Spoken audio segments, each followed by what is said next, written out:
Fairview's coffee has mysteriously gone missing. Mayhem ensues when strange, coffee-craving zombies plague the city. Detective Mickey Potatoes, an overworked public servant, uncovers why ordinary citizens are losing their minds and how to stop the coffee apocalypse. But it involves the mafia. And when you're dealing with mafia crime families, nothing is ever easy. The mafia controls everything in the city, including the police, including him. If he breaks the mafia, they will break him. So, the city is without coffee. The city is burning before his very eyes, but he's powerless. Detective Potatoes has the power to stop the coffee apocalypse, but if he does, he could lose everything.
What is Path of the Pale Rider anyway? Is it a comic book?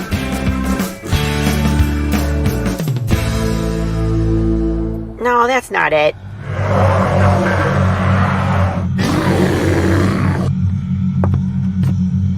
Is it this? What the heck is Path of the Pale Rider, man? There's no way this is right.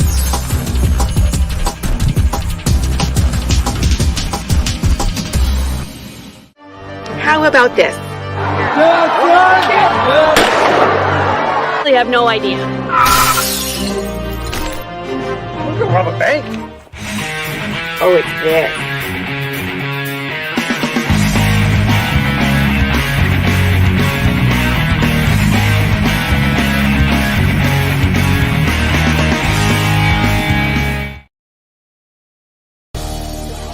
The Madness Comic Network and Comic Related Madness proudly presents Madness Tuesday Morning Brew.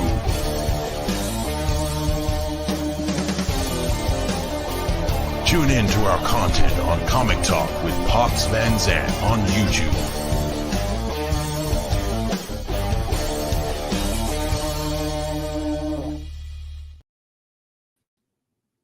What's up, people? It's Tuesday. Hope you got your coffee. It's a good day. It's a good day. We got lots popping. Path of the Pale Rider, issue number 3 is complete. Woo! Pat yourself on the back. What's up, everybody? And so this morning I submitted the comic to the printer. They're going to double check the formatting to make sure it prints correctly. And then we should get comics in a few weeks. I'm excited for that. Fulfillment will continue. Everybody who backed, make sure you check your emails today. I will be sending out PDF copies, and I will be sending out all the links to the giant PDF bundle of the indie comics that were included as the stretch goal. So you'll be getting 1, 2, 3, 4, 5, 6, 7, 8, 9 at the minimum comics. 9, possibly 10, 11 comics. So many good indies in there. And I didn't choose just horror. There's comedy, there's superhero, there's everything. So make sure you give everything a read. You might find something that you really like. And I love all of them. I've read all of them myself. Go check them out. I also just, I cannot help. He just lives at my desk now. And I love that he's a bobblehead because he just agrees with me on everything, right? So it's like, do you love Path of the Pale Rider?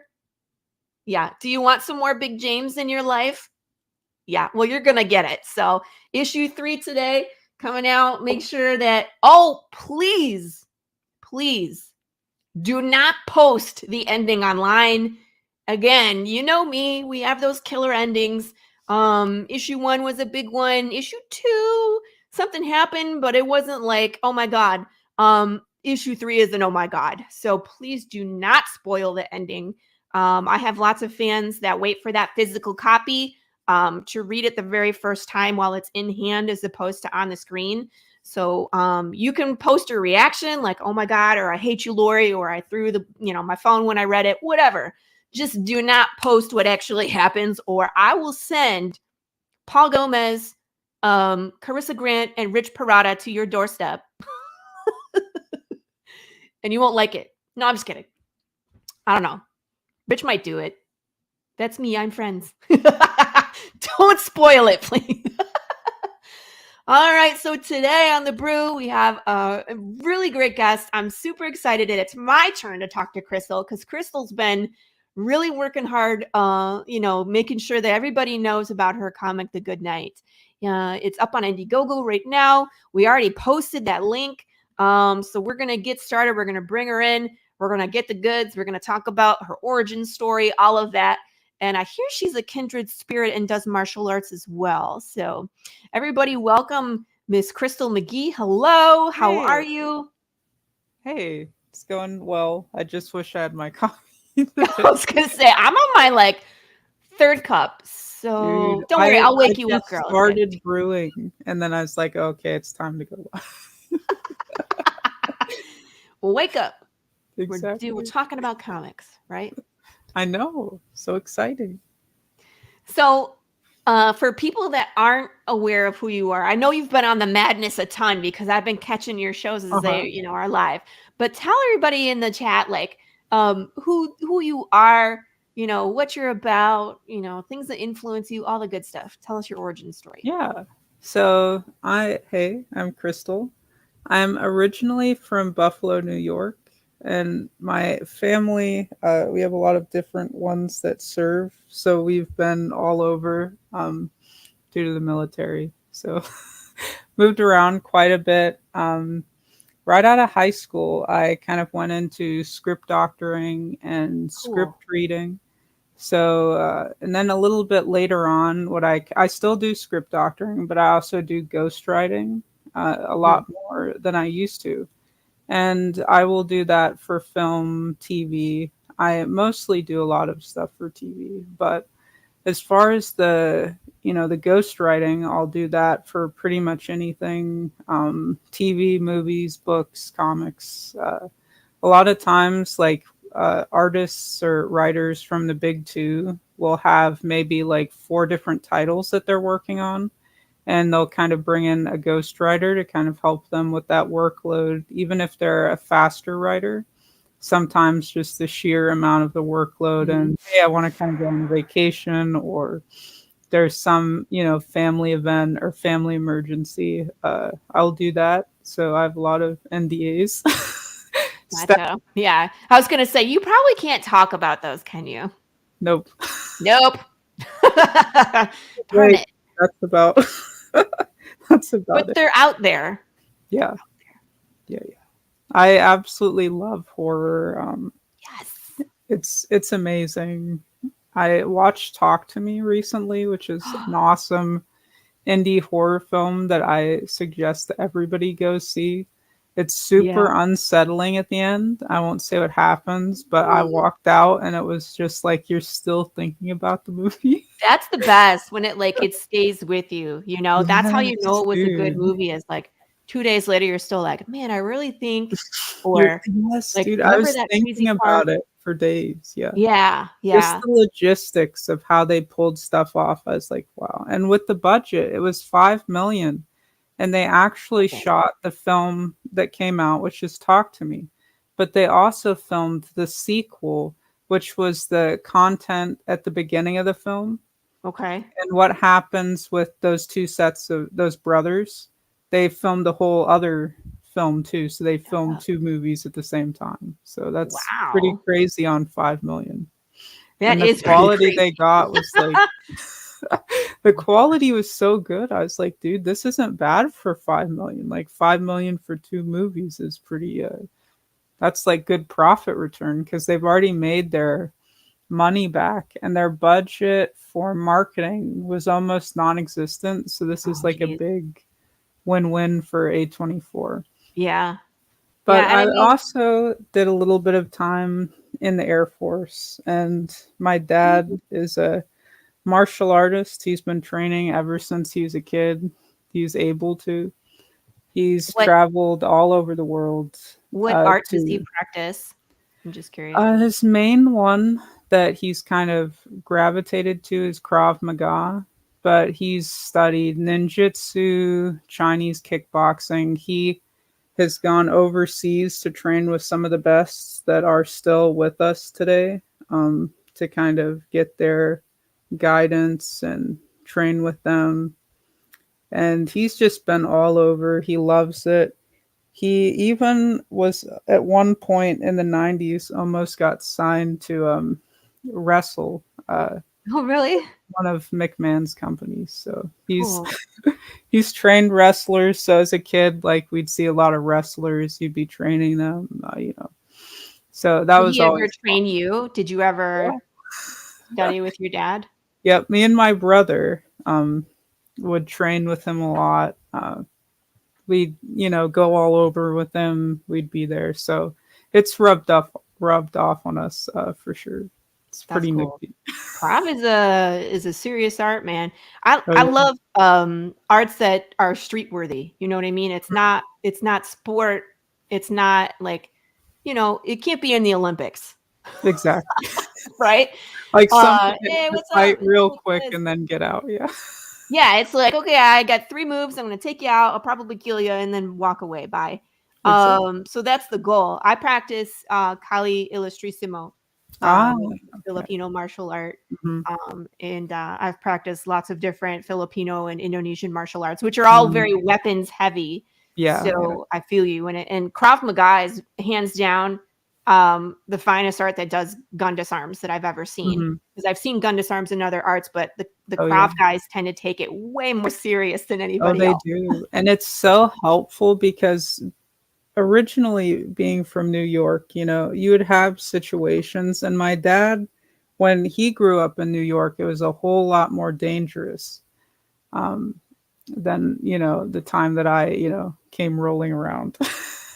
Yeah, But yeah. he had so many guns pulled out on him. He's gotten shot multiple times. And it was just like not even a situation where you're starting anything. It's just like I'm on my way to school and rival gangs, show up and drive-by shootings, stuff like that, like crazy stuff. It was a really dangerous time Yeah, in New geez. York, in the 70s. So he had a lot to deal with, and it was still kind of dangerous in the 90s, when I was there. And I mean, is New York ever not dangerous? oh, it still is, but it's a little bit better than Yeah. previously, because I had situations where when I was there, people would come from both sides of the street and they'd kind of just like block your way. And a lot of it is, being confident and talking people down, because you Mhm. need to know what to say. Because if you're just kind of stuttering and like saying whatever, like people are about to jump you. So Yeah.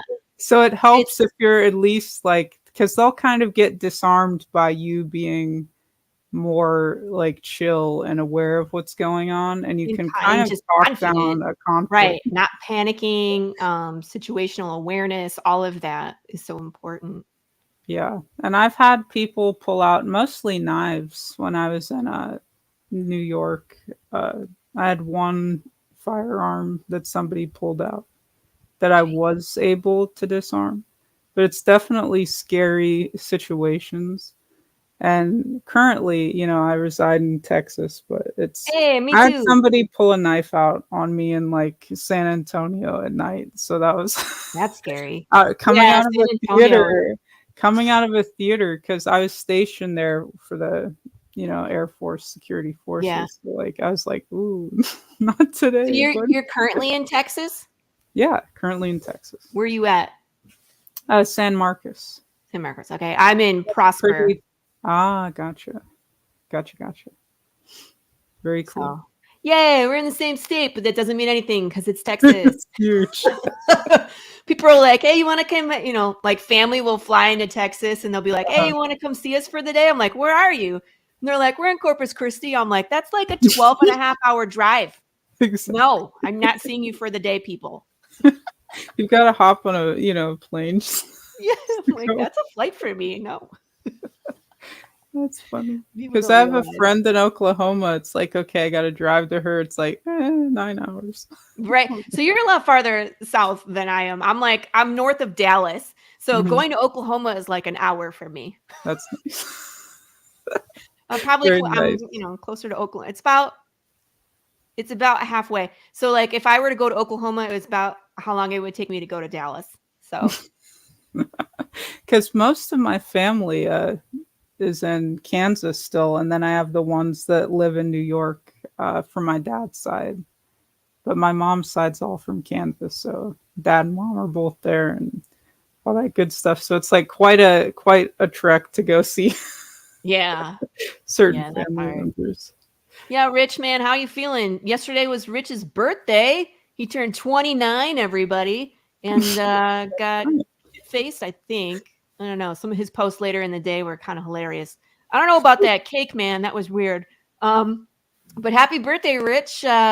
Hope you had a blast, and hope your head isn't hurting too bad today.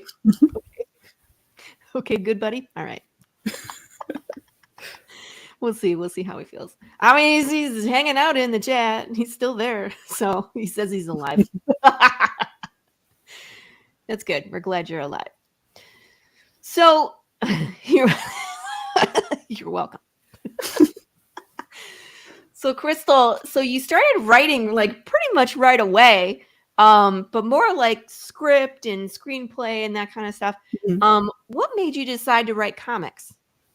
Well, that was my dad. He got me into comic books. He has one of the biggest collections I've ever seen, like personal Really? collections. And he had like all sorts of like first appearances and all sorts of crazy stuff. But he had a lot of indie comics, which is kind of what I gravitated to a little bit more. So early Image stuff, Ninja Turtles was like an all-time Nice. favorite of mine. He also was into some manga and stuff like that. So like Akira, he had, just stuff like that, kind of some Dragon Ball as well. So that's what I really liked. I also did enjoy quite a few like Marvel titles at the time. They had like Namor, all this good stuff. Doctor Strange, Spider-Man is one of my faves. So there's quite a bit, and it was great.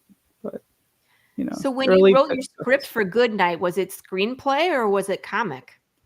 So it was kind of a hybrid. Yeah. I stripped it down quite a bit, but I see comics as kind of like an episode of TV. So you have, your first episode, you're kind of just getting to know characters, and you kind of leave it on a cliffhanger, then you go into the next one. So it was probably about like 10 pages, but it was just very brief and outlined what I wanted. Here's the dialogue. Here's like 2 sentences of action. And it helped because sometimes like the way that we lay our comic out, it's almost kind of like a film. You'll see close-ups of a character, like an extreme close-up of their eyes in one panel.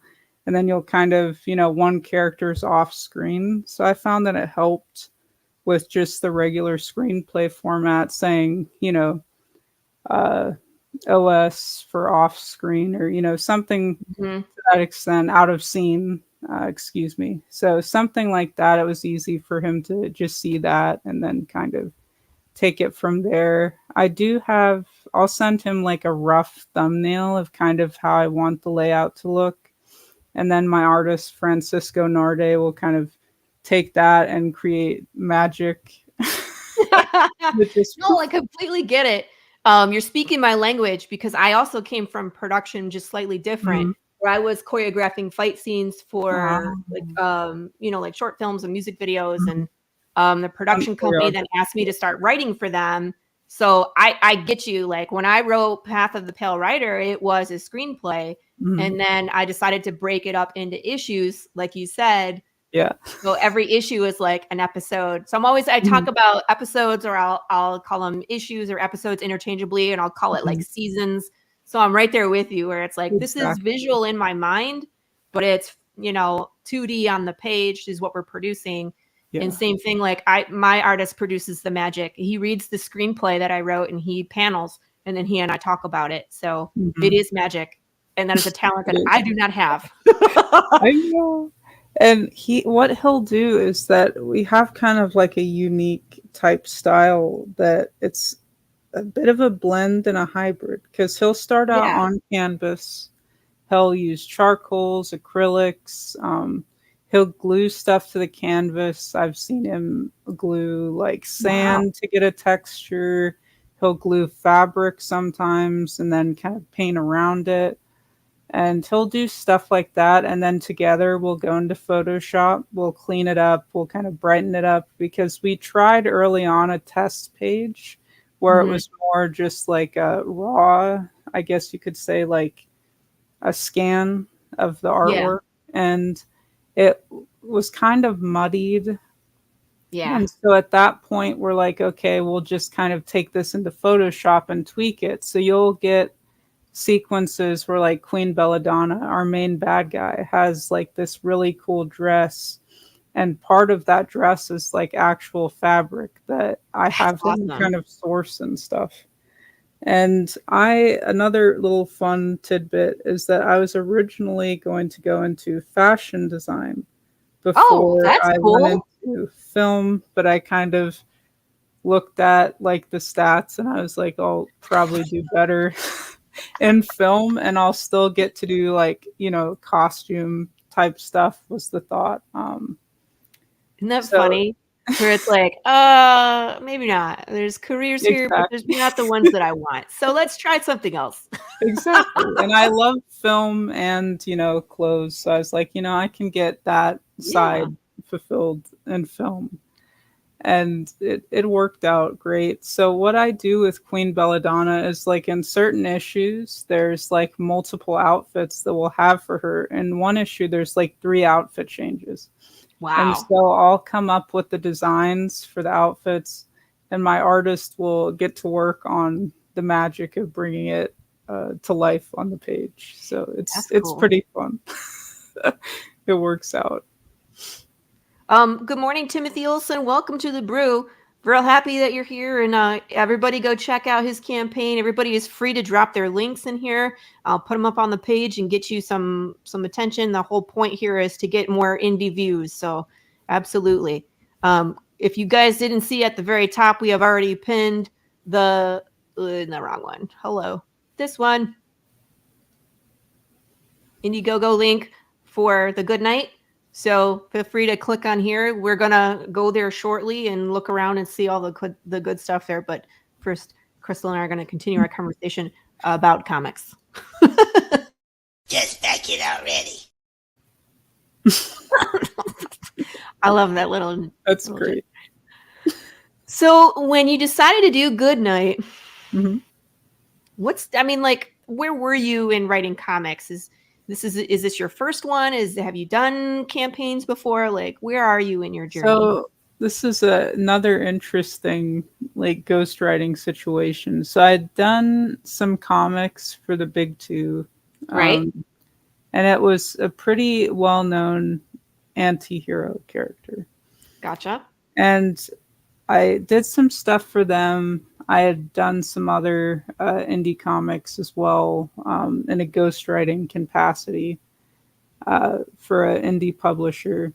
And so I'd kind of gotten the hang of it there.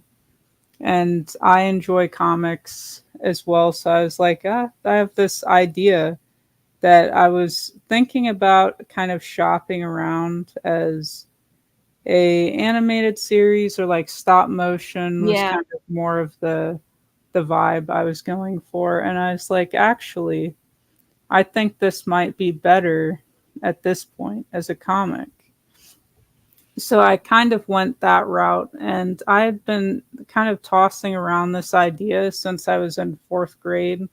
I had a friend of mine from class, and they did like this storyboard of what I wanted.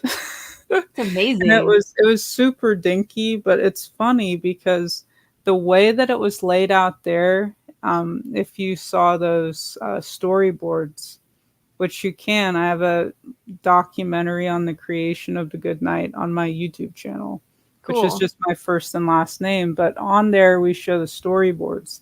And the layout of those storyboards is almost like spot on to what we actually published for the first issue of the comic. So it didn't change much at all. So, well, that's the fact that this story has been resonating with you for that long, and you finally get to like bring it to life. I know. It's so cool. It's so cool. It's like the weight is being lifted off my shoulders. Yeah. Where it's like, finally, we're at the point where I can share my story with the world. So, and it's it's interesting because, it's like mystical creatures and like a medieval knight turned into a teddy bear. But it's a very personal story to me because of the interpersonal relationships. There's like the fatherhood on display, the motherhood on display, and how, just those interactions go between family, between, quasi father figures like Sir Alexander is kind of like a father figure to Jack, who's his kind of new master. And just going into those types of relationships, friendships, Yeah. and being betrayed by friends, like Sir Alexander is when his friend turns him into a teddy bear. That's a pretty To get big ass some, do. I don't know. yeah, to get Right. the Holy Grail and stuff like that. So there's a lot of just stuff that I've experienced that kind of goes into it that kind of makes it special for me. Of course. I say the same thing to my readers all the time. I'm like, I'm sorry, but if I've had trauma, you get to experience it too. Exactly. Like, we're in this Join the together. party. Yep. So come along, don't Mine be is shy. But give us an elevator pitch for the book, The Good Night. Like, because I know we Yeah. kind of talked about some of the relationships, but just give us like a pitch for it. Yeah, so it is an oversized comic. So if you've gotten your hands on heavy metal, it's magazine sized. It follows Sir Alexander, who's a knight of King Arthur's Round Table, turned into a teddy bear by his former friend who has stolen the Holy Grail from him. This same friend pushes him forward in time, where he meets up with some characters and he becomes essentially a new master to the young Jack, and he ends up getting kidnapped by Queen Belladonna, and he goes on a quest with friend and foe to basically bring back his young master and just kind of eventually get back to the whole Holy Grail situation and restore Camelot. Very cool. For those of you who are tuning in, here is the Indiegogo page. Crystal is 88% funded. So Woohoo. close, man. We can I taste it. know. And 16 hours left, so let's get some more eyes on this. If anybody is listening on Facebook, YouTube, Twitch, and Twitter, please share this link out so we can reach more people, so we can get Crystal funded and get this book out to the people who have backed it. There is the link. So I'd love to watch this video, and we're going to go through everything here and go through all the art. It looks amazing. There's just so much. So I'm going to start at the top and we'll just keep going. But I want to, go through everything. There's just so much here. Anyway, let's start with the video.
Holy moly.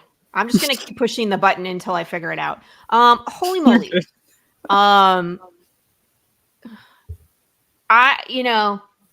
Heavy metal music to a fantasy story. I don't know. It just hits all the right buttons for me.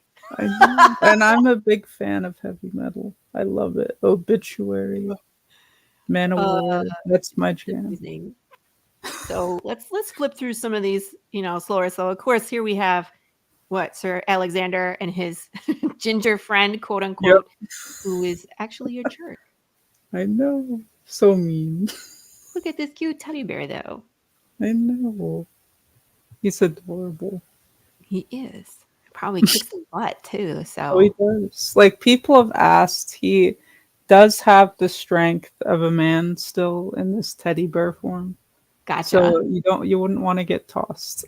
Right? It's like so many questions. Right? It was like, I need to ask all the questions. He's okay. They always ask on stream or like after stream. They're like, hey, psst, yeah, tell me a little more about this bear because I need to know. Yeah. This lady has how many arms? 3? She has 6 arms 6, and 3, 4, 5, 3 6. on each I side. was like, I see 3 in this panel. It's kind of. But now that you mentioned that you wanted to go into like garment design, her dress makes so much more sense. I know, dude. Like it's funny because the room at my house, like I still have all of that like fashion design stuff. I still sew, so like I'll make like little recreations of like Queen Belladonna's outfit, and then I'm like, okay, this is what I want. That's cool. Tim, it's the queen that has 6 arms, not the bear. The bear only has 2. But this lady up on the page, look, this lady, she got 6 arms. She looks like Sindel from Mortal Kombat with 6 arms, and she will whoop your butt. I can tell. She looks dangerous. For sure. And she's the last of her kind, too. And in issue 2, we kind of go into how that happened. God. 6-armed woman sounds great until she rips you to shreds. Exactly. And what's really nasty about her as a villain is that so just kind of like for a little bit of context, Jack, the boy that you see there in the top right, his father, Eric, was actually from Queen Belladonna's homeworld. And they were going into sort of like a transactional marriage because their planet is a living one. And it needs to kind of siphon off of the power of royal bloodlines. So Queen Belladonna and Eric were going to come together and kind of ignite this ritual to feed the planet and keep it alive. Well, he decides to be selfish, and he finds this woman on Earth to be with. So he leaves Queen Belladonna, and that starts a fight on his homeworld, which in turn the dragons and her people kind of duke it out. And you'll kind of see throughout this issue, and kind of we'll go into it, but her people get completely eradicated.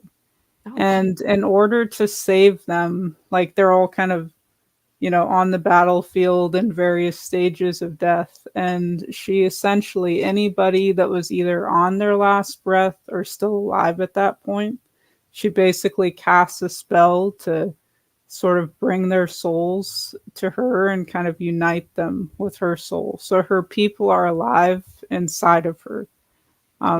Soul wise. So sometimes people were wondering in the first issue why her face changes slightly. So there's a little bit of facial changes that happen to her just throughout the series, and that's because somebody else's face is like reaching through, coming to the surface. Exactly. So is she a good guy or a bad guy? She was once a good person that has turned bad. Gotcha. I was like, or is she somewhere in the middle? No, we just don't know. Everything she does now is like very bad, but she's a little bit sympathetic, I would say so if she's trying to save her people. But and it's not her fault. She's on a revenge. I was like, Peace. I'm gonna go with this other lady on Earth. She's like, wait, Yep. you're supposed to save the planet? No. Yeah, and it's so close to death. So her kidnapping no. Eric's son will be the way forward for her to kind of save the planet.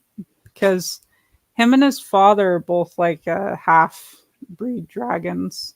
So they're more kind of humanoid in look, and the actual dragons are like the more traditional big honking, flying dragon in the sky types. So that's kind of how that goes.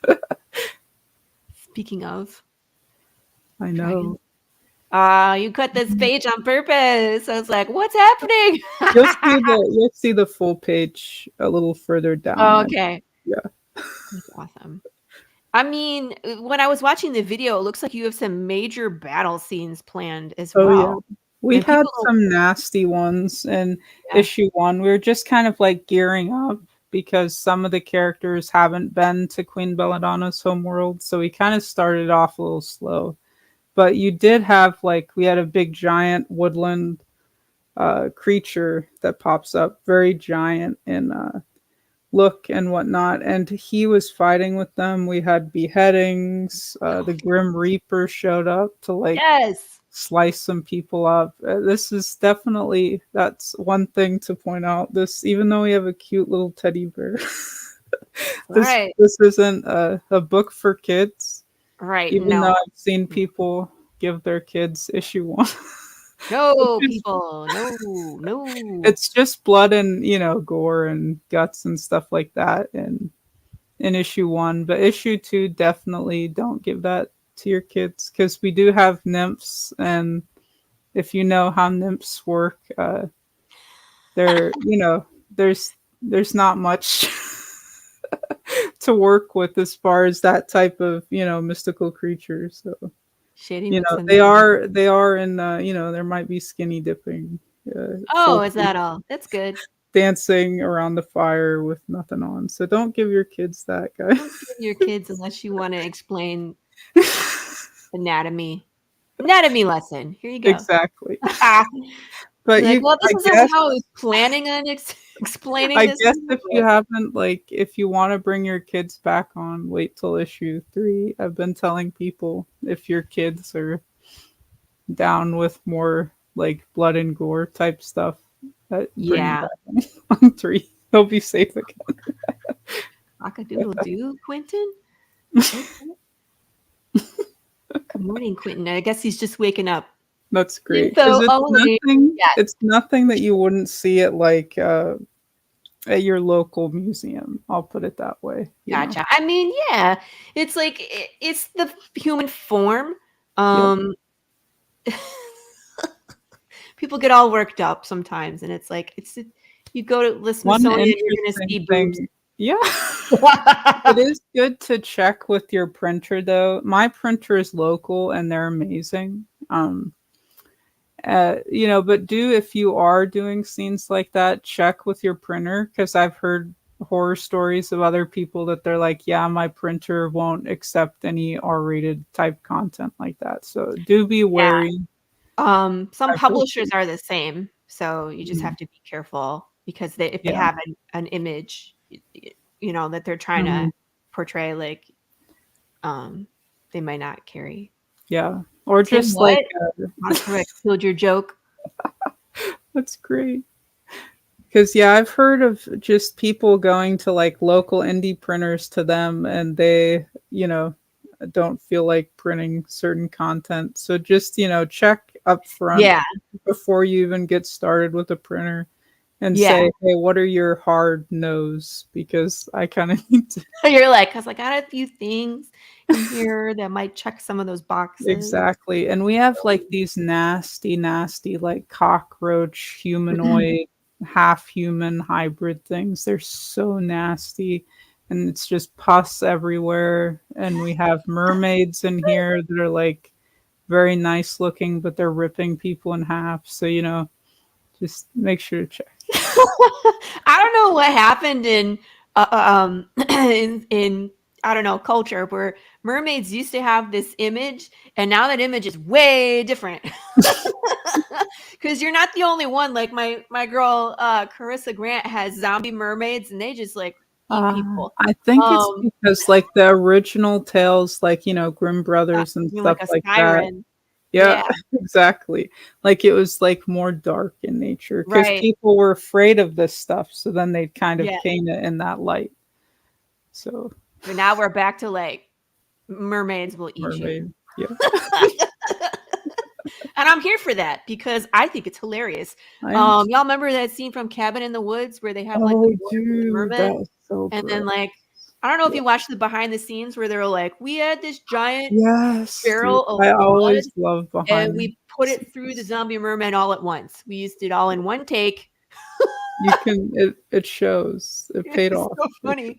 I was like, what that is so much blood. There's everywhere. So yeah, if you haven't seen Cabin in the Woods, the new one from the 2000s, see it because it's such a great horror comedy, what's going on kind of movie. It's just classic. And Chris Hemsworth is in it. I know. Random. So that's such a good movie. What's up, everybody in the chat? Hanging out. Quentin, sup? Timotheos. I don't know what that means. It's like a tomatio. Tomatius. Chris Brown, what's up, dude? Thank you for cheering me on. POTPR's at the printer. Woo! Ooh, congrats. So let's take a look at some of these interiors. I know we were kind of, but let's scroll through some of these more complete. Woo! So that did bring up something that I wanted to mention. Anything that's in the past is in color. Everything in the past is in color. Yep. So if it's a direct like flashback and it's not just somebody telling a story or telling something that they heard, it's going to be in color. So since we're flashing back to Sir Alexander before all this stuff went down, it's in color. Who is beautiful, by the way. He looks like he could be on cover of one of those romance novels. No. And he's very much a ladies' man. We'll kind of go into that in the story, but it's kind of killed his prospects. Is he still like trying to hit on ladies as a teddy bear? Not quite. He does have an interest, but that's kind of later on. I can't really. Yeah, that's gonna be hilarious. I can look forward to seeing that. Tim, there you go. Put that up. But I have had people ask either on stream again or like off stream. They're like, "Hey, does the teddy bear does the teddy bear have the ductwork down?" Oh, is he anatomically correct? And I was like, "No, guys, he's just an actual teddy bear. He has like people have asked like if it's stuffing or like internal organs. It's a little bit of both. Like he has a skeletal structure under there. Okay. But it's just surrounded by stuffing. He can eat, but it just goes into a void. So there's no like, taking a swat, I guess, as you would say. Poop out fluff. he's just eating and it goes to the void, guys. So there you go. It goes into the invisible. People ask weird questions sometimes, don't they? Know. But I know. There's a few rabbit holes. Because he does have, it's like, come back, it's too far. Exactly. Because he does have like human eyes, so his really nice blue eyes. You'll see there that he still has those blue eyes, and he has the fingers and everything. It's not just like little teddy bear nubs. So he has basically everything except for the duck. That's what I'm seeing in this panel. Exactly. And this guy's like, haha. And the expressions are so great. I love it. The original art is just crazy with some of the stuff my artist Francisco's done on the canvas, and the expressions really do come through at the end of the day. Are you keeping all the originals? For now, yeah. I did give one. $55 left. Let's look. I did give one to charity. Yeah. There's a local film festival that was raising funds. I did give them a cover. Yeah. An original, and they have it, and that was auctioned off for charity. So that was pretty awesome. But the others, I'm kind of waiting till we get closer to the end of the run, because right now I'm planning 12 issues. Those might be kind of consolidated or like condensed. But the story's staying the same. It's just if we're doing 12 or if we're doing 6 or, you know, something like that. It just kind of depends on the pacing of the story and, you know, how the campaign goes, other stuff, all those factors. Yeah. I feel you. I just did that too, where I'm like, we had 13 issues, but now we have 12. Don't worry, we're just taking 2 issues and making it 1. Exactly. Because we did do a giant size issue 1. So it's like 64 pages. And we showed some of the other comics that we have, because how it works with the Good Night is everything happens around the Good Night. So we have a werewolf comic that's completely done by the same artist, Francisco Narde. And it follows these 2 friends, and one ends up turning the other into a werewolf, and it's called Lunar Phases. Was it his best friend too? What a jerk. I know. And we also have an betray you sometime in your life. Yes. And I've had so many crazy life experiences. I'm like, I just don't know. So much for one person. Yeah. Well, yeah. I mean, when you travel as much as you did and all the different places that you've been, I'm sure you've seen tons of things. Oh yeah, for sure. But what has happened is that once the second issue of The Good Night comes out, we can kind of release these other books that happen in the same universe. They've just been sitting here, like, waiting to get pushed out. Because the mermaids that you'll meet in this issue, we already have a graphic novel that's completed for them, and it kind of concludes their story. Because you won't really see them in this until the end, the very last issue or so. So they're doing some stuff that you'll see there. So we have like the werewolf book, the mermaid book, and we also have an exorcist type book where it's 2 brothers and they become basically fathers of a church, but they're also in like a heavy metal band of sorts, and they, you know, exorcise demons. So they're getting demons. With your music?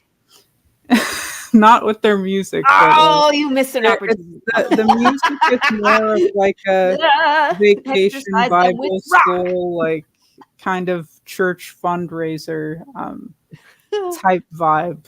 Like they'll go touring, but all the money goes to the church. Gotcha. When they do perform, but you'll see all of those characters kind of sprinkle in. And I love the fact that your world is so big that you have to tell it through multiple stories. So it's like you have the main story with Sir Alexander, The Good Night, but it's like you can get so much more from the world by reading some of these companion, you know, issues. Exactly. So that's awesome.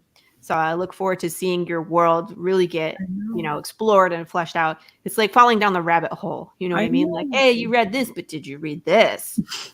And what's funny is one of the characters that shows up in this issue, I had actually sold the TV rights for a limited time to one company, and I actually got them back because they didn't end up doing anything with it. So then they do make an appearance here. So that was pretty nifty. That's interesting. And here we have Queen Belladonna again. I know. So creepy. Here's the page. This is the one I saw in the video. I was like, this is like straight up Lord of the Rings, Game of Thrones, giant battle. I love Lord of the Rings. People don't understand how hard it is to write a battle. It's work, people.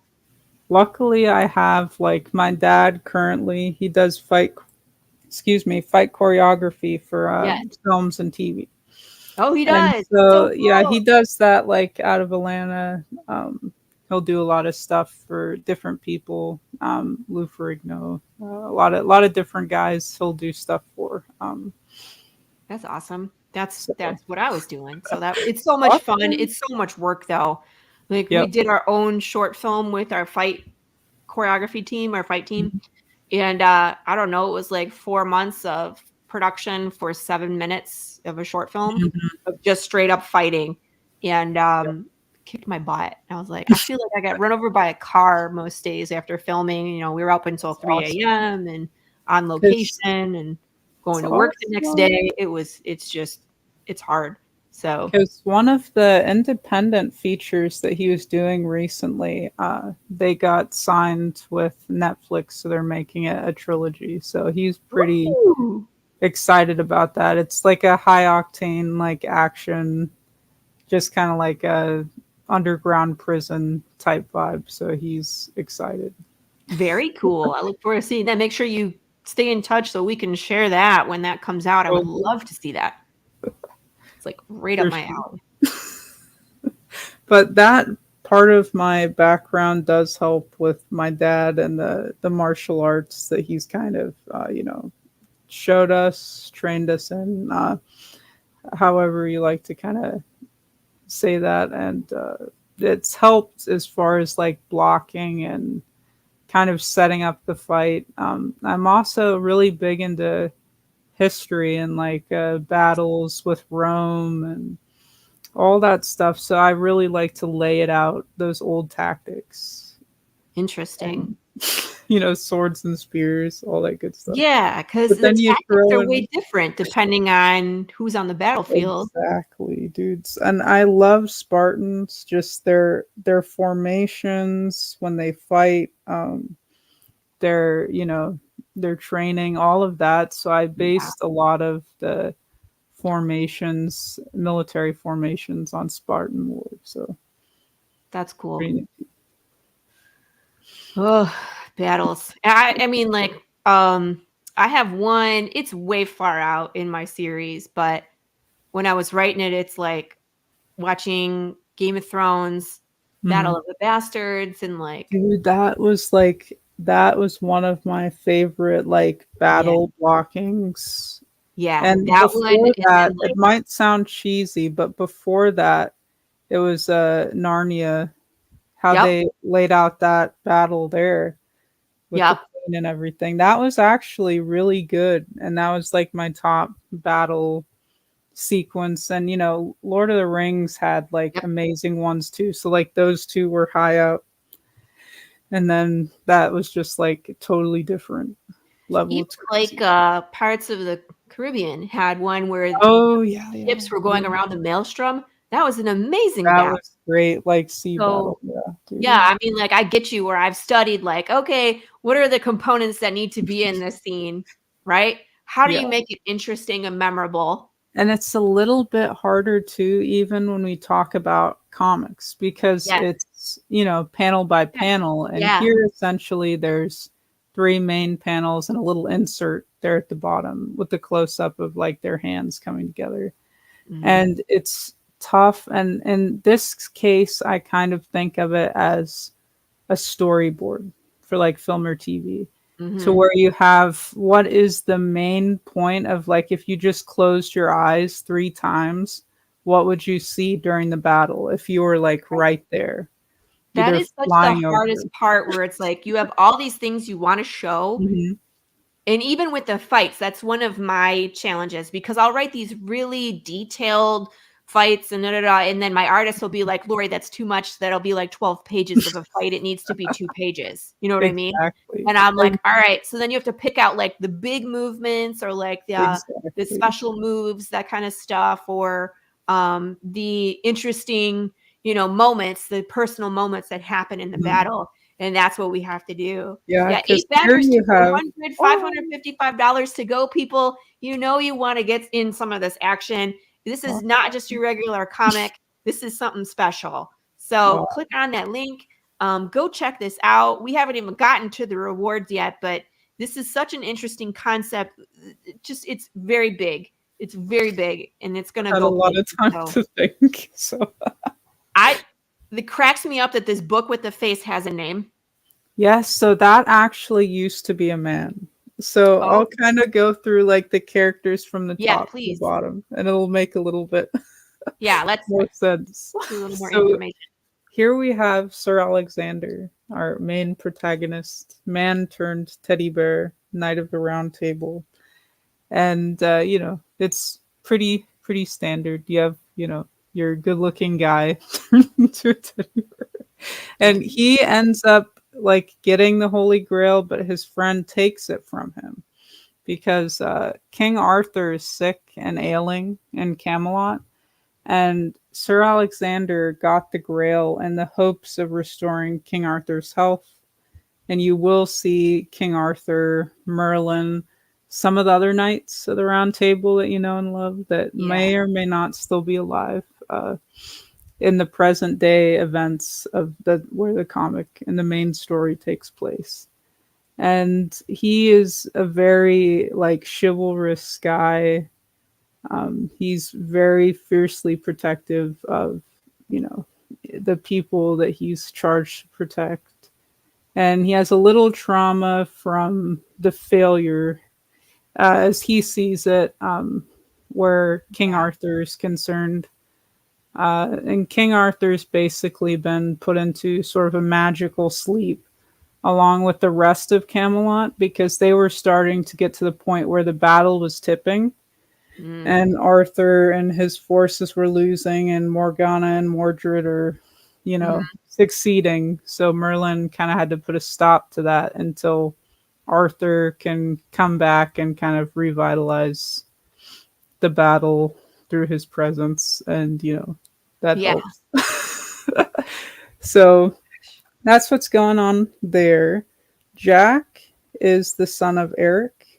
And he is Sir Alexander's new master. He's been charged by Eric to protect Jack. And Jack gets kidnapped by Queen Belladonna, taken back to Zarthus. So that's kind of what's going on with him. He is half human, half dragon, like his father. So he has a pretty similar transformation to his father, Eric, there. That's him in dragon, half dragon form. Cool. Okay, so he can turn into that as well? Yep, he can.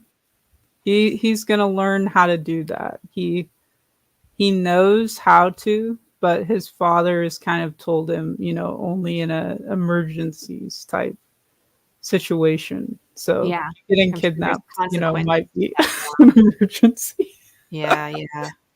And Queen Belladonna, one of our main bad guys, she's on a revenge trip. She's ready to, get out there and enact her revenge. Kind of a sympathetic character, but she's doing some nasty stuff on the back end, which makes it hard to fully like her, but you kind of get where she's coming from. Right. 6 arms. She comes from a powerful line of spellcasters. So if you were to cast one spell with your 2 hands, she can cast 3 sets of spells. Dude, give her some sword. Which you don't want to mess with her. She's probably one of the top 2 spellcasters. Where in our universe there's individuals who can cast what we call a perma magic.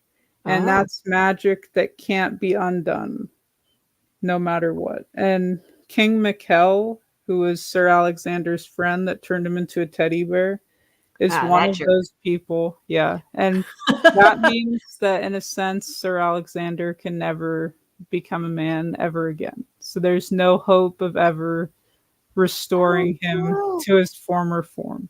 Can King Mikkel, can he undo the magic if he wanted to? No, like it's permanent for both the caster and the person getting served. Oh no. I thought there was at least some hope, but no hope. No, sorry, you are like literally. And that's the stake. Can Sir Alexander die? Only if he's fully set on fire. Oh jeez. Okay. So if you just cut off his head, it's kind of like a, kind of Wolverine or Deadpool thing. Yeah. Regeneration. If you leave even like a little piece of like his floofy little teddy bear tail out, he'll slowly come back. So you have to fully burn him in entirety. So, Jeez. and there might be a situation like that, you know, you never know. Interesting. We're not foreshadowing anything, anybody. Nope. Nope. No spoilers Nothing here. is being foreshadowed. Nope, not at all. All right, Jeffrey looks nasty. Yes, so he has sold his soul to Lucifer himself, Prince of Darkness, the evil one. He has sold his soul.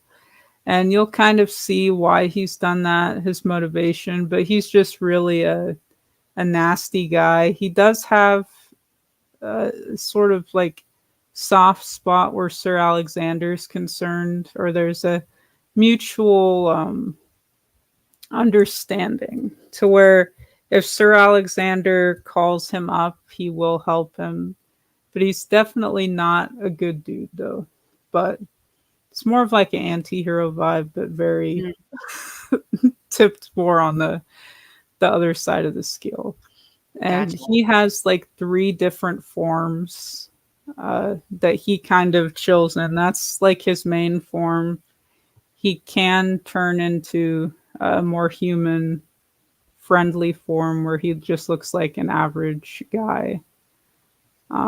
He does have his more like demonic form where he turns into like a hulking creature that is similar to a dragon, but not quite. It's just kind of like a giant demon hulking creature is the best way to explain it. And you basically see all of his forms except for his human form in issue 1. So that's kind of what he does. He has a nasty venom-like tongue that just, kind of slithers and hangs out. I know. He's creepy. He's basically just like in this main form, a giant skeletal type, like barely any skin on the bones. And his wife is ahead. Yes. So he caught Toppin and Edmund, when he arrives back home, and there was some, cheating involved there. Gotcha. So he decapitated his wife and kept her alive via magic. Reasonable. And Edmund, his best friend, is turned into a book. He does have eyes and a mouth, but he is a spell book. So I thought it was like the I thought it was like the Necra. Nomicon, yeah. Yeah, That's at kinda first, and what I was like, that's wait a kinda minute, what- this guy has a name. I was like, Yep, this is he has cool. eyeballs and he loves to talk. He loves to talk. Usually it's when they're an animated object or just a head. That's all they do. They don't shut up. Yep. You talk less. I understand. Now his wife does like to talk at points, but she is like kind of quiet. Does he like wear her on his backpack or something? Like, where is she? He has like a chest mount and a type of like necklace apparatus that he wears her on the front of his person. And the book has a harness that will turn you into an accessory. I know. And the book is like, it has like a back harness holder. So then the book is just chilling on his back like a back. Jeez. So he's just messing with them. This is like a game to him. It's not as much. It's mostly that he's been disrespected and he has to like send a message. Yeah. And that's definitely a powerful message. Yeah. You see the guy walking around town like, hey, here's my wife. Yeah. Yeah. This is what I did to my wife, whom I love. Yeah. Imagine what I would do to barely you. alive. I know. Not fun at all. No. Then you have Eric, who's the father of Jack. And, he's the one that's done some betraying. And Belladonna's ready to, even the score against him. He was the royalty as far as the dragon type creatures on Zarthus. He was the prince. And, now he's just chilling on Earth. And that has consequences for literally everybody involved. Yeah. Like the whole world's going to die. Thank you, sir. Yeah, like, and that's what it's also what has made Belladonna like so like evil and cruel when she was just like a regular like chill, chick just doing her duty for the planet she lives on, is that he knows that him leaving would essentially be like a death warrant for everybody else, because the planet is very ritualistic and it is living, and so it'll just die and take everybody with it. So he Selfish. knew that and deuced out anyways. So you Ah, can see how somebody could become very bitter. It'd be one thing if you right, didn't know that's the fact, but you right. knew that, and that shows how selfish he is as a character. Yeah, and that's why I was like, is Queen Belladonna a good guy or a bad guy? Because that seems to be a reason right there. You know what I mean? That she would be a Mhm. good person. She's like, hey, I'm trying to save this planet, and this guy pieced out and made it 100 times harder. You know what I mean? But Yeah, now, like, now she's and just all your bitter. people die, and you're like the last, physical representation of your people. Yeah. And you also have to think like she has like hundreds of people inside of her, and they can all like talk, and they can kind of make attributes of them push through. So that So that's I'm awesome. questioning her sanity at that point.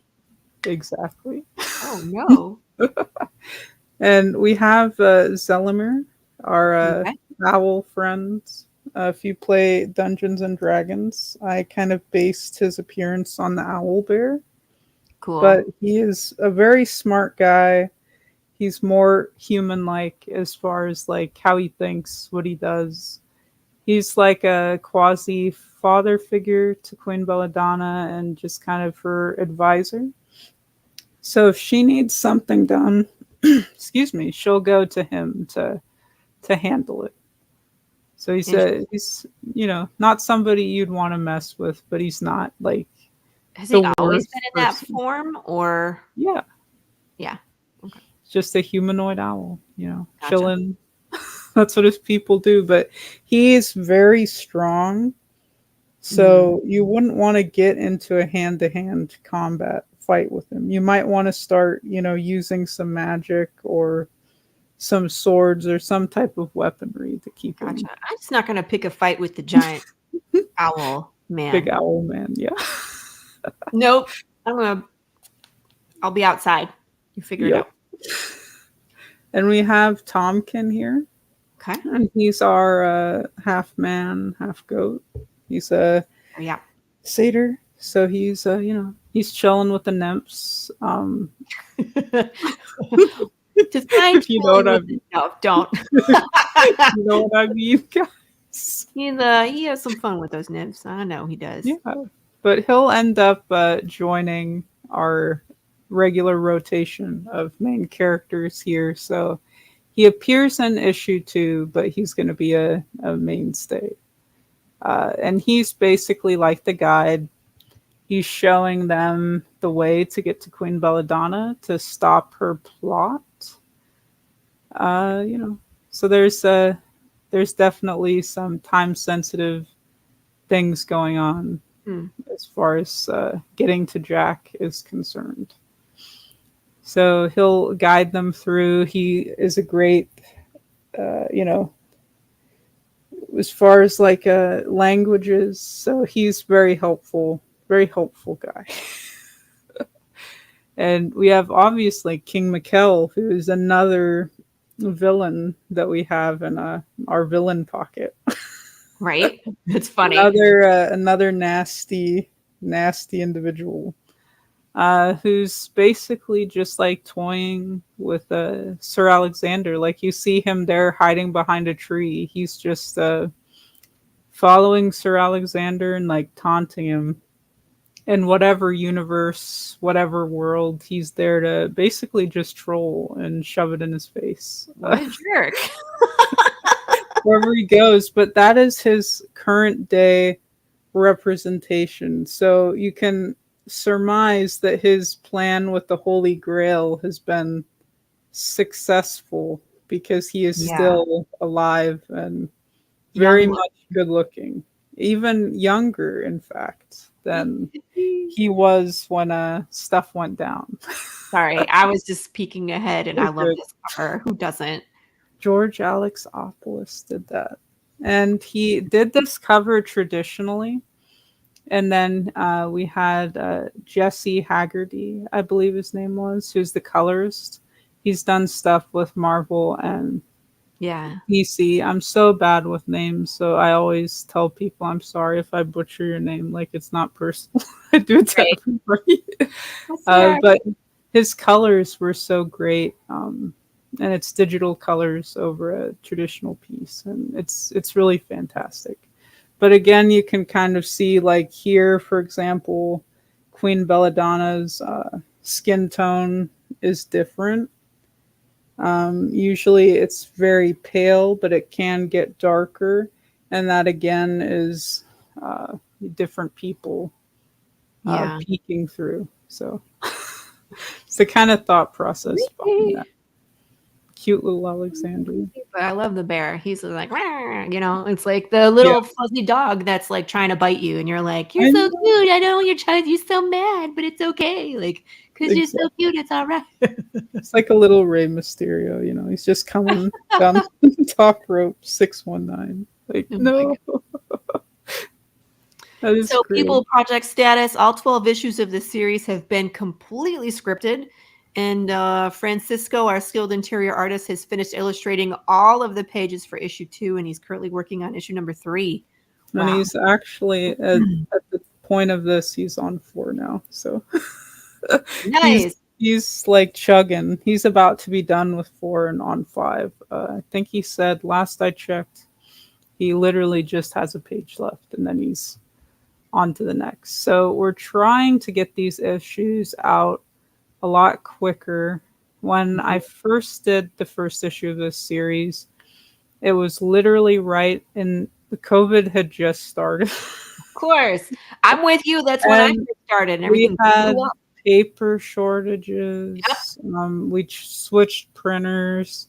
Yep. We had a printer basically take money that we paid for and not give us a product, and we had to legally handle that. That got handled. We got the money back. Then we found the printer that we have now. They're so amazing. I'm happy that even though stuff was rocky, we did come to them because they're just amazing people. They're so helpful. And there was also different things that you wouldn't think of until you start making a comic. So this, for the majority, it's black and white. Unless it's a past sequence, which should be in color. So we have some darker, sort of grayscaled pages, and when they print it, it came out darker, our first test print. So we actually had to go into the artwork.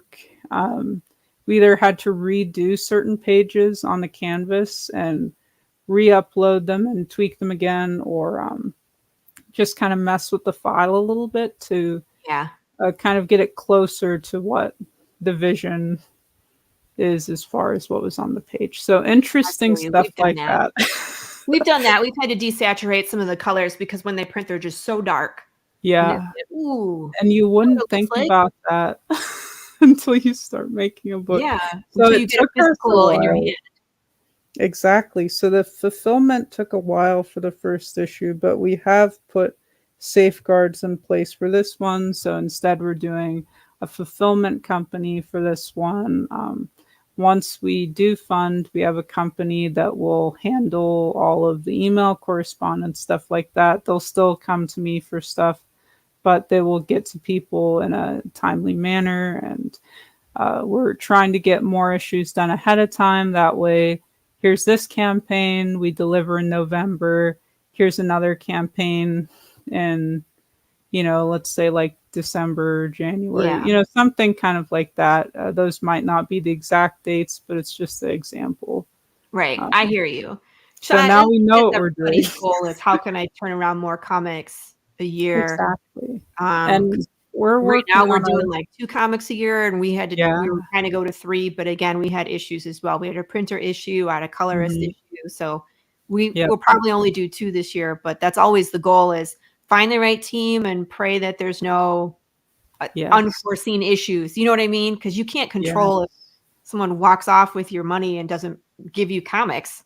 Like, exactly. There's no way to plan for that. Exactly. And then it's like you have to bring lawyers into that and all of that stuff. And then it's like, I'm in this state, they're in that state.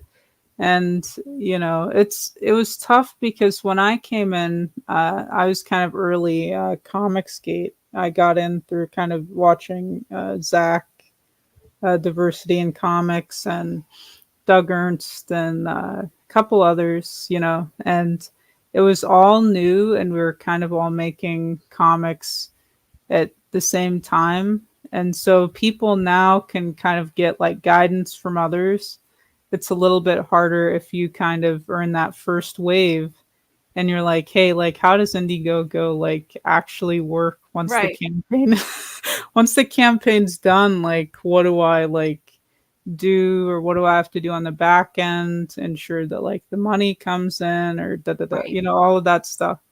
And so there's so many resources. They've improved it a lot since when I first started. So that's both good and, you know, interesting as far as the learning curve. I think the pandemic really made a big difference in how crowdfunding goes. Because there's so many more people on there. So between Kickstarter, Indiegogo, Fund My Comic, Backer Kit, you know, there's so many more Zoom that didn't exist before the pandemic. And I think it's great that they're there as a tool, because people don't have to go through the big 2 or pitch to image repeatedly and get told no 35 times. I can tell you that these companies that like I've worked for, some of the ones you've mentioned in a ghostwriting capacity, it's interesting because I've been there in discussions working on, you know, writing some of these comics, and you know, they'll give people a link to Wikipedia, which obviously isn't a reliable source, and they're like, hey, you know, you don't know about comics, but you're kind of here, and, you know, I hate to say this, but like as a diversity hire and you have no interest in comics, here's a link to Wikipedia. Like, you could have handed that guy a graphic novel and said, here's your homework, go read this.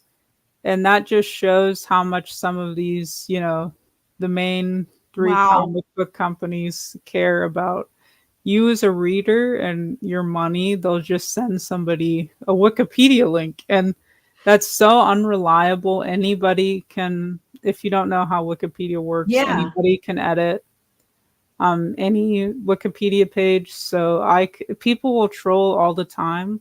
And they'll go on Wikipedia and it's like, oh, so-and-so actor is passed. You're like, I was going to say, like, half the time people are like, like Tim Curry died. Like, no, or like, even there's a Wikipedia page on Comicsgate, and they'll change it like every so often, and they'll say like wildly untrue stuff that could be, you know, researched and looked into, and it's like, that obviously didn't happen.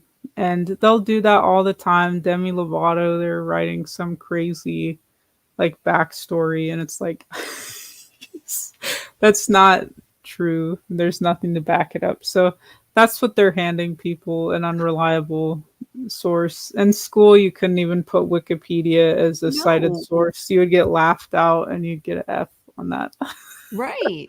On that project. So that's not reliable at all. But that's how much they care about your dog. See, that's why it's like, you really need to go indie. People need to read indie, because it's people like Crystal, like myself, who are passionate about projects.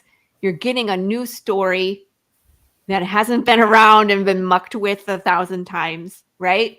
Exactly. Just all original stuff, and it's going to be good. So that's why, like, Kickstarter and Indiegogo, and like, these are the places where you can find really good stories. They're going to go places. And it's like, we don't need to consult big publishers, big companies anymore. It's like we can No, go no. around them and to, have our story directly to the masses, which is really cool. So I think And- we're lucky in that aspect, but Yes, and that's why I love to point out like the Ninja Turtles, the original Yeah. Mirage run, like Eastman and Laird put that together. They're driving to comic shops. Mhm. They were, getting the word out there. They're really hitting the ground running in a guerrilla marketing sort of way and getting the word out. And that is the best thing that you can do as an indie creator is really, and it's hard sometimes because I'm like an introvert. So it's interesting coming on shows and like talking about yourself when you don't like to Not do used that. to that. Yeah. You're like, I just want to like write, guys. But you No. have to step out of your comfort zone. And if you care about it enough, you'll work towards overcoming that. And I mean, you have a filmmaking background. And just like getting new films off the ground is tough for new projects. And it's hard to have that indie breakthrough. You just have to keep pushing. Yep. And word of mouth is your friend. And really make sure that you treat your backers well. Anybody that you come onto their show, really try to put your best foot forward and, Yep. just respectfully engage with people. And you'll be surprised Yeah. how that word of mouth starts to build up. And you have, like, for example, How to Train Your Dragon. That didn't do so well in its first couple weeks at the box office. And then all of a sudden, the word of mouth just exploded for it. And now there's a whole franchise when they're Right. talking about canceling the animated film altogether, like any future entries. So just, put your best foot forward.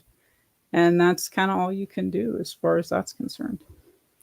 I have a little short that I'd like to show you. I show this to all the people who are currently campaigning because this is what feels like, in my opinion, to run any kind of crowdfunding campaign. So after done, where you can tell me what you think. All right. Cool. Hold on. I think I'm bleeding. Am I bleeding? Ah! Ah! Ah! Nose and lips! Okay, ow.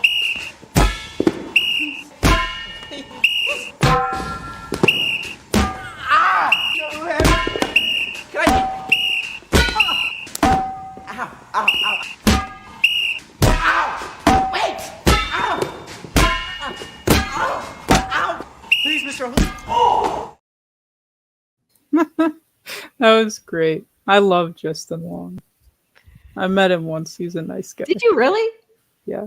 That's He's really cool. cool. Very But to down me, to that's earth what it and feels like, chill. man. It's like, all right, That- get in there, that's get in the trenches. Representation. There's a million balls flying at you all at once, and then it's like, as soon as you're done, it's like, start the next one. That is What it great. feels like. Yeah. No, that's very accurate.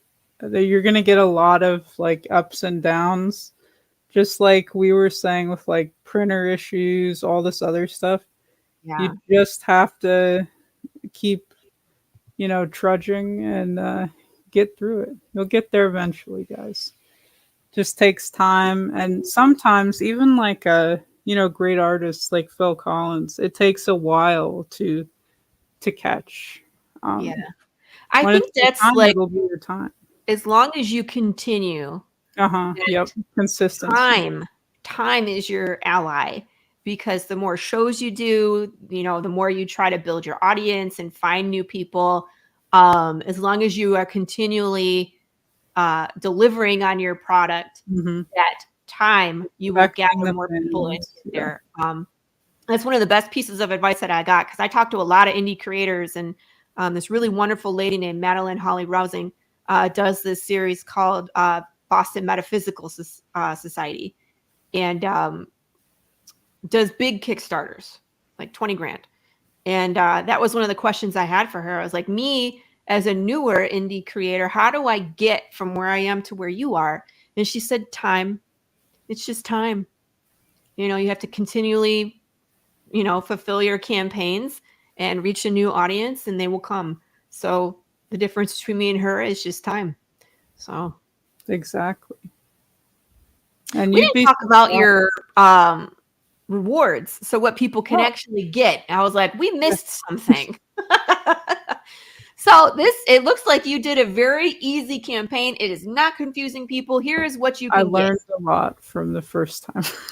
Right. We don't, Keep people it are simple. confused by like 45 options of things to Yep. pledge. Keep it simple. Yeah. It's simple. So you Well, can the get- first, exactly. The first one that we have here featured is issue 2. So if you've already backed the first campaign and you're like, I just want issue 2, that is the tier for you there, returning peeps who are amazing. We also have the digital bundle. So if you're overseas and, you know, shipping is kind of expensive right now, just is what it is currently, until that kind of gets solved or shipping goes down, or we, you know, just how it is. Shipping's expensive. Yep. So you can get the digital bundle and still get all the goodness of the story digitally to you, and you'll get issue 1 and issue 2 in the bundle. So you can, that's the easy way to get caught up for our overseas peeps. And we do have quite a few people from like Japan. And if you are from Japan, we do have a translated version for you as well. Nice. So it's pretty nifty. Yeah. And the comic bundle is issue 1 and 2. So if you want to get caught up, this is the tier for you. It is limited for right now. And that is because these are still the first print run printings of issue 1. So if you still want to get in on that first printing, that would be the way for you to do that. How we're doing Only the 8 print run. left of those. I just want to mention. Yeah. Now, we do have some still set aside. For example, we're planning on for this campaign to get, you know, funded in the next 16 hours. Whatever's on the clock right now. Let's go. But once that happens, we'll be able to offer the campaign on a couple other crowdfunding sites. So I know it's kind of a little bit split now. People are using Indiegogo, and that is our main vehicle of funding. But, you know, there's others coming up like Fund My Comic or Kickstarter where you can still get in on the print run that we do have left, but that's just what we have available for Indiegogo peeps. So don't worry if you missed out on some of the print run for the first. You can still get that on like Fund My Comic, for example. Or Gotcha. Yeah. And how we're working with that is once the first printing is, you know, it's done. We plan on sort of like reprinting the trade for the Good Night, or, you know, the consolidated version of that, you know, just endlessly. But print runs, the floppies are gone when they're gone. So not going to print anymore. So if you want to get in on that, you'll either have to, you know, back the campaign or wait for it to get collected. So if you love floppies, it's All the time. good idea to back. It's gone. I feel you. It's like, that's how my variants go. It's like the variants run through the Kickstarter. I might print 6, maybe 10 extra. That's it. Once they're gone, sorry. They're gone. Yeah. Exactly. What's this MVP package? So that is for the collector. If you like CGC graded copies, we've got one of issue 1 and 2. You will get a reader copy of 1 and 2. It just didn't save my changes that I made, and then somebody backed it, so it wouldn't let me change it. But in the frequently asked, I know it's one of those crowdfunding hiccups that you encounter, but I did in the frequently asked question section of this campaign clear that up for people. Okay. And I've been telling people on streams, don't worry, you'll get a reader copy. That would be kind of sad if you just got, slabbed copies of 1 and 2 and nothing to read. You're like, what? That'd the be heck? kind of sad. Don't worry, that's not what's happening. Right. You're like, get I 1 and 2. promise. I promise. You'll also get a challenge coin as well, a little feature, Queen cool. Belladonna. The design for that will go up probably later tonight or tomorrow. We just kind of finalized the design for that, so that will be up as soon as possible on the campaign. And yeah, that's kind of what we have as far as the offering for the Indiegogo. That's very cool. I love that you stuck everything down here too for your socials. So if anybody's interested in following Mystical Comics, all of the links are here. You can get to these by going to the Indiegogo. Crystal's information and socials are here. Eric Weathers and then George as well. So everything is there. So As well as the support email. So it's all the what there. email? Oh, the support email. Yeah. Yeah. So if you guys have any questions, a lot of times people don't realize that while the campaign is running, if there is something that it's not there and you want it, usually all you have to do is email. Yep. We can't think of everything, right? So if there's something that you want and we don't have it up here, email Crystal or email this support. I'm going to highlight it right here and reach out and see if it's available. Will it be available? I don't know, but depends Or on you what might find out where it's going going to be available next. Right. If you don't ask, you never know. You know what I mean? So if there's something you're looking for, reach out at the support email and ask, because a lot of times just a simple question and then you can get exactly what you're looking for. So, and my Twitter's always open, the DM, so people will come to me on Twitter and ask questions too. That's completely fine. Come chat. I'm ready to answer the questions. I know. I will be on Narwhal's channel for a closeout stream today at, I think it's 8 p.m. his time. Narwhal? Yep. Cool. That'll be on his channel. You'll be there. Are you going to be anywhere else today? That is pretty much it for today. So just hang today out at on 8. Twitter and harass people? That's what I would be doing. That is what I'm doing, yes. So I'll be on there at like 8 Pacific. Cool. Okay. Very cool. So then after this one, it's going to which one? Kickstarter or Fund My Comic? We're going to kind of decide which one it's going to next. We're still like back and forth, but it'll go to one of those two next, and it might go to both of them at the same time. We're just kind of figuring out what's the best way to kind of advertise those and give them their own space individually. Yeah, that's the hard part.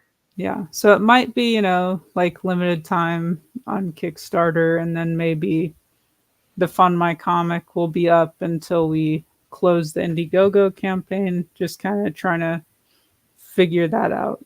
So it's not like we're, overstretched or whatever. So yeah, I was going to say that sounds like a lot to manage. Are you doing all of the promotion yourself? Yeah. Dang, girl. No, I feel you where I'm like, yeah, it's just me. No, my artist is amazing, but he's busy on the interiors. That's what he's doing. And I'm over here orchestrating everything in promotion. I feel you. The writing's done, so it's not like after, I need to go change this, or I just thought this. So the story's fully laid out. It's not changing. It's not going anywhere, All right. That's one of the questions I get a lot too, because same thing. Like mine's already written through like season 1, and then I'm most of the way through season 2. I'm in like the last act of season 2. Awesome. And then people are like, are you going to change the story based on either your artist or change the story based off of how people are like in love with certain characters? Like people love the undead bear in my story. And they're like, are you going to put them in more now that people, that this, and that's always like that's a tricky thing, because sometimes like, for example, there was a character in Diversity in Comics, Saki Boy. He had Jawbreakers. And there was a character in the previews that people really liked her. And whether it was a good idea or not to add her into the story more is kind of up for interpretation. You know, people Yeah. say different things. And it's tough because sometimes it's good to add somebody in more and sometimes it's not. And it's a tricky tightrope.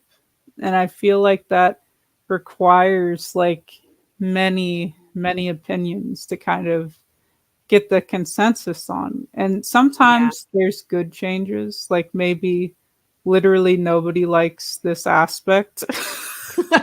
And you're like, oh yeah, it's great. But then your fans don't like it. So then you kind of have to look at that and you might have to be like, what can I do to maybe, change it a little bit? Or maybe that character just isn't hitting with everybody. Maybe I need to like give them a nice little exit in the story, Yeah, or like which is consolidate. hard. Yeah. Consolidate. Yeah, I have a hard time with that too because my story has been set for so long and it's Mhm. pretty intricate where it's like if you change one thing, it can change It the outcome of where we're going. I And I'm sure feel yours is the same. Look at how many characters. Look at your I cast. It's know. huge. And it gets Um, wild towards the end because we right. have people from those other books. We have this sort of device we call the Pool of Worlds. And, the name might change closer to time, but what it does won't change. And that is that it's basically like a gigantic, endless room full of sort of like water pools. And in each one, you can see a different universe or a different Interesting. time period. And characters can go through there, maybe grab somebody from, Camelot, bring them back to fight on Zarthus, and stuff like that. So there's a lot of Yeah. mixing So that almost like happens at the end. multiverse where people can then cross between the worlds and stuff. And it's interesting. It's always interesting to me to have like characters interact, established characters interact from different worlds or different times. And I Where think, it seems like and that requires so much so like much build up. setup, back Yeah, building, exactly. 'Cause it's like, foreshadowing. okay, Sir Alexander met this person during this time, and maybe they owe him a favor, and they're like, okay. So it's like a lot of, you have to think about it. And I have like giant notebooks full of just like, this is how this character met. This is what somebody's doing during these events. Mhm. Because by Yeah, the keep it all time, straight sometimes. exactly, and you have to. It's like a Yeah. gigantic series Bible, and it just has everything in it, and it's like 10 notebooks, like big giant notebooks. Well, and let me ask you this. You start out with the past in color, and then you Mhm. go to the present in black and white. Do you jump back and forth at any point? So yeah, we do have like jump into the past, like Yeah. in real time, I guess would be. Yeah. So So later that on would in the be, track, as your story yeah, continues, you see some more of these flashbacks. yeah. You'll see more of the flashbacks. You will see people that are still alive or like maybe magically asleep. You might see them wake back up and get, pulled into present day. Hi, how And are you? it'll be fun. We also have a lot of biblical elements. If you notice, the part of Yes. the title is Paradise Lost. Yes. If you've read that book of, I guess, I don't know if you'd call it quite poems, but just the book by, John, you will see that. And there are characters, biblical ones that will appear. So you will see archangels too. You have freaking Um, Satan. yep. He'll pop up, he might be chained up in somebody's basement or in Oh a dungeon no. somewhere. He might get unleashed, you never know. Stuff gets crazy during That's awesome. battles. And he might go to start some revelations type, movement. Always good. I or- love yeah. revelations in my story as well. So one of the questions I get a lot of times is, what made you decide to tell your story non-linearly, like not in order, so you're time jumping? I think that's just because of what's going on in certain characters' headspace, certain things that personal experiences. And it's like when you're thinking about something that's happened to you, you're thinking about the past and how that's affecting you now. And it's not very clear. It's kind of murky, almost like you woke up from a dream. So you're like, how did I get to the point where I'm at? And you just see like this flash of present day things and things that are happening in the past. So it's just very messy in your headspace sometimes. And that's kind of where I'm going Gotcha. with that. Just very chaotic, very in the moment, but then you're also pulled back to other things. So Yeah, because I was talking with someone else about pros and cons of telling non-linear story. Mhm. And it's like when you're in the past, in the flashback, you know that your main character is safe because he's also in the present. But you know what I mean? But nobody else really is. But it's just, like you just have to be so careful telling the story that way. Because it's also like leaving gaps. So, like, for example, we flash back to like Sir Alexander getting the Holy Grail. Now, you don't really see what happens to the Holy Grail until you go to those present day sequences. So, I think it's leaving certain things out. So, you'll see King Arthur and you'll see Merlin and you'll see some of the knights, but you're not going to know who's still alive until we show you those scenes. And then you're like, oh, wait a minute. Like, I saw that guy in the past. I thought he was going to be okay because he was alive then. He's not anymore. So I think you have to leave. You show the past, but you just give a glimpse and not stay there too long, I think is the best way to go. I think that's part of the temptation too, where it's like, tell them all the things. Well, it's like, no. Yep. Tell them some of the things, and then we'll tell them some more things, and then we'll tell them some more things until the big reveal. But it's like, tell them all once and they're not going to care. I know. That's why a lot of people don't care for prequels. Exactly. Where they're like, we already know how he ends up. We know this person's alive. So there's no blood in the game. You know what I mean? There's no stakes. So you either have to like produce them and quickly put it out and not like hold back the prequel, kind of like they did for that horror film Talk to Me, where they filmed the movie and then the prequel at the same time, and then that'll be out next year. So that is a better way to handle that, because then you're like, oh, I still kind of want to know more, and it's not like a 10-year gap. Because they did that with The Hobbit, and it's like there's a significant gap, and it's like, it shouldn't have been 3 movies. It could have been 2 or 1, Right. Right. Well, it didn't, I don't know, it didn't hit the same. It wasn't as impactful.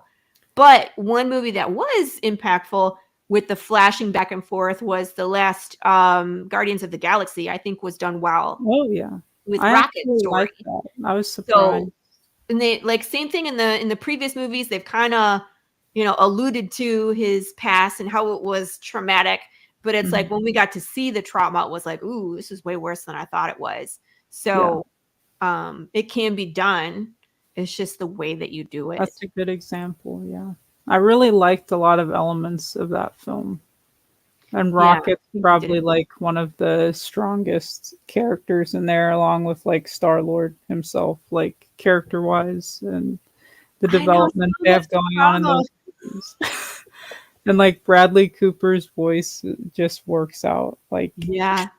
But I feel like, all right, who was traumatized as a child when like went through all these things and like was able to, because it's like, same thing with us. We're like, oh, guess what? You get to share my trauma. It's like when you watched that last one with Rocket story was like, I don't want to feel these feelings. Thank you. I'm not going to cry in the theater. They try to catch you with those tears in movies. And like one movie that got me was The Whale.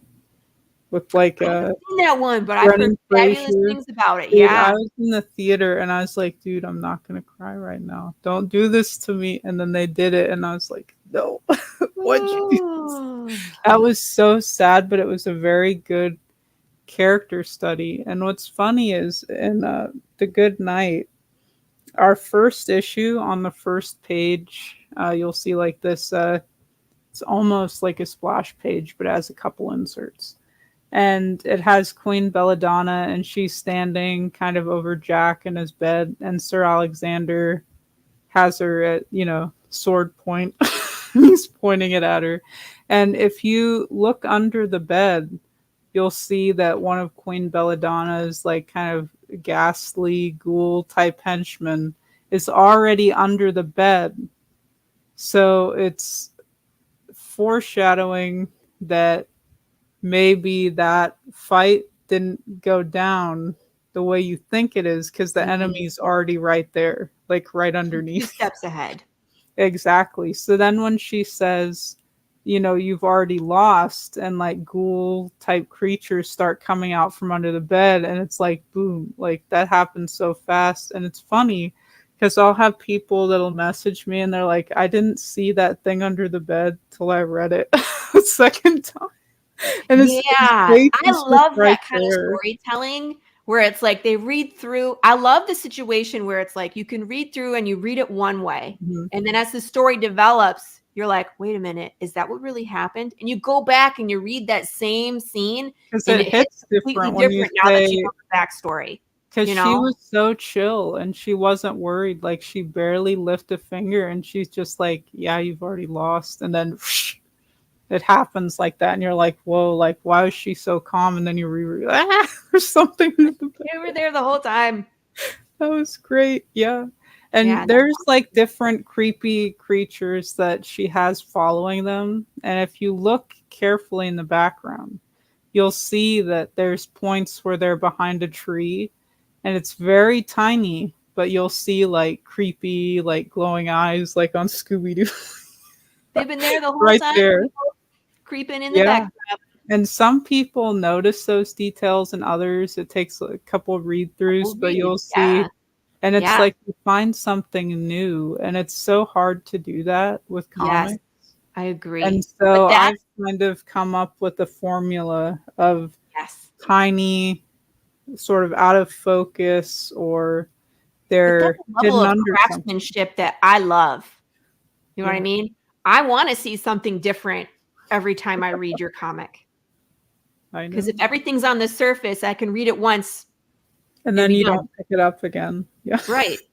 I want to see something new every time. I want the story to mean something different after I read 3 issues ahead, and I go back and I say, that's who that character was, and I didn't even realize they were there.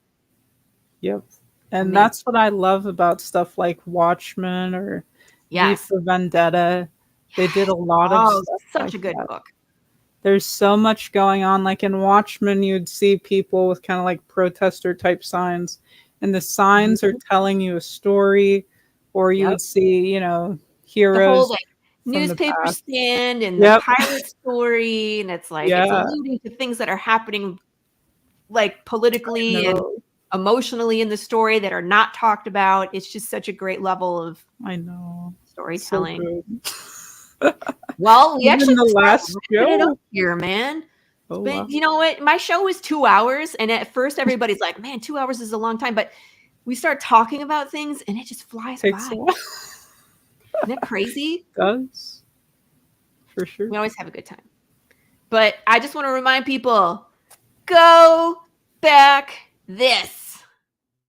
Just back it already. Seriously, there's nothing to think about. Just go here, check out what you like. She's got it very simple. Do you want issue number 2? Do you want it digital, or do you want the bundle, or do you want the collector's copy? That's it. And the digital bundle here on Indiegogo is actually a couple bucks cheaper than on our website. Nice. So if it's times are tough, and if you just you have enough and you have the means to get the digital, maybe give that a try, see if you like it. It's not too bad, $10 for 2 issues. And the first one being 64 pages. That's huge. not bad at all. And you get to No. see a couple previews of other comics that we've got coming. So that's like 10 additional pages of like side books that you can check out. So give it a try. So much fun. It looks like so much fun. It looks like it's really in depth. And it looks like there's a rabbit hole for you to fall into and go as deep as you want to go. So if you just want to read a great fantasy story, you got it. If you want to read into like all the trauma and the backstory, you got it. There's so much. There's great art. There's great storytelling here. Go get some. And people, if you're financially not in a position to support, the easiest thing for you to do to help is to share the link and just say, hey, people, go check out this project. Doing that is free. It takes literally 3 seconds of your time. And it means so much to us indie creators to have a new audience see the project that we're working on. These are our passion projects. We're not making hardly any money off of doing these. We just want our story to be told. So please come read indie, support indie. Go click on this and support where you can. Thank you for attending my TED Talk. Yay! And remember, if you go to that link to Indiegogo and you scroll to the bottom, here's all the socials for Crystal, for the whole team, the website, the contact support email. It's all there. So go to the Indiegogo. You can click on all of these things. It's very easy. It's all in one place. And that's it. Anything else from you, Crystal, ma'am? No, I think we've covered pretty much like so much. It's good. It's good. Back the book. That's it. And if you can't back the book, spread the word. You'd be surprised what word of mouth can do. So if you'd like to get the comic later on, but you can't get it now, maybe your friend can, somebody else on Twitter. So share it around. Exactly what they're looking for. Yep. Respectfully at people with the same type of comic interests. And don't at everyone. That doesn't work. Yeah. Just, a few people that you really like, maybe like 2 or 3 at them. No more than 5, guys, Yeah, after that it gets too much. Keep it clean on the page, on the post. Just do. And thank you so much for coming on. I'm glad I was able to get you in right before your campaign closed, because usually I'm booked out pretty far. And I had an opening and I was like, Crystal. I was like, I have a spot and it works just for you. So I'm glad we were able to squeeze you in and get some more eyes on your project. Congratulations on how far you've come, and we'll get you over that finish line. We'll get there. Know. We've got this, guys. Let's go.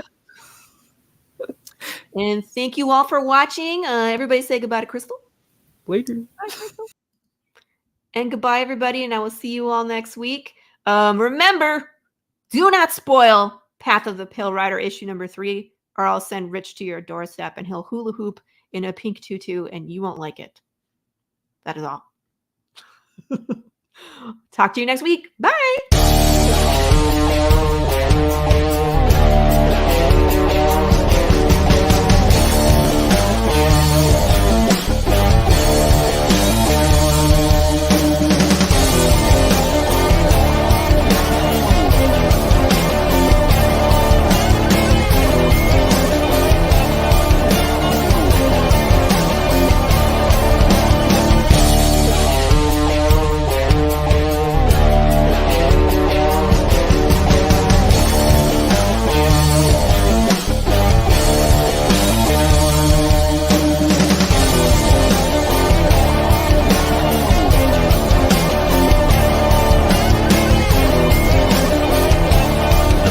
Entertainment Group presents the Madness Comic Network with original programming and additional comic-related content.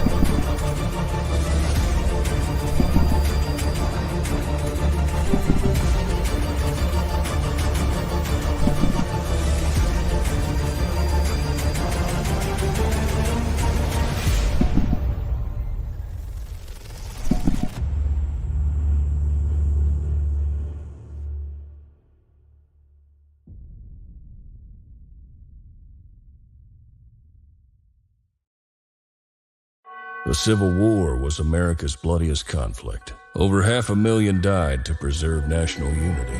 When the war ended, Confederates like Harley Brogdon headed west, shooting game for the Army and gambling. When a card game turns deadly, Harley shoots in self-defense, killing the card sharp who threw down first. Wilfred Knorr, the card sharp's wealthy father, will stop at nothing to see Harley hang. Harley flees to Cobb's Gap, an old silver mining town at the foot of the Rockies. A remarkably peaceful town, especially after dark. But the sheriff harbors a dark secret, and no one dares go into the mines anymore. Cobb's Gap is full of secrets.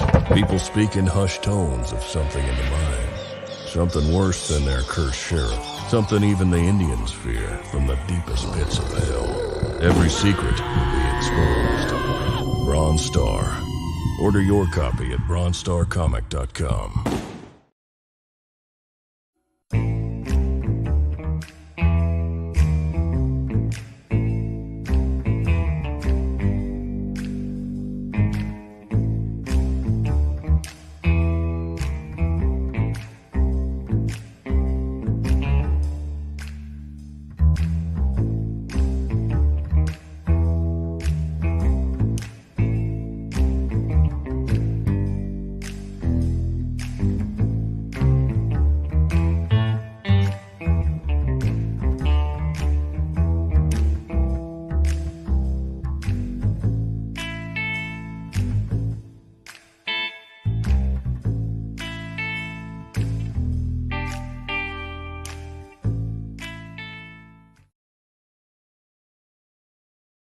Comic Books for Kids provides comic books to kids in hospitals and cancer centers across the U.S. It's a place where we can all work together to make sure every child has a comic book. 100% of all proceeds go towards the kids. It's about making a difference, and while they're in the hospital, allowing them to fly like a superhero, battle dragons, or rescue teddy bears. We are in every state in the country and now support over 160 hospitals. Every month, we add more. Visit